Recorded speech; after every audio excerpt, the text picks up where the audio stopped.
Hello guys and welcome to a new brand video. In today's tutorial, I'm going to show you how to delete a post from TikTok. So now all you need to do is to follow these simple steps and make sure to watch the video to the end. So first you need just to go to your TikTok account and I'm going just to create a post so I can show you how you can delete it from your profile.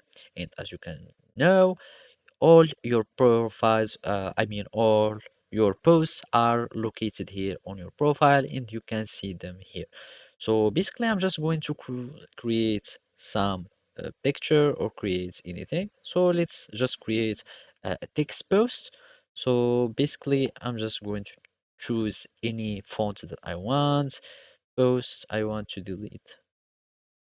I want to delete and you can just give it any font, anything that you would like, etc. So I'm going just to click on done and basically you can add original, you can add sounds, etc. Either you can uh, post it as a story or as a post on your feed.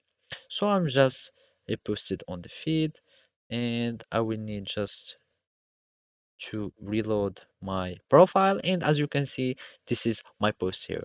If I want to delete my post I need just to click on the post 3 points icons or the more icon and here at the bottom you can see this navigation bar. Go to the right side and click on delete. You confirm your choice and you will have your post that has been successfully deleted. So this is how you can delete your post on TikTok. Thank you for watching and see you next time.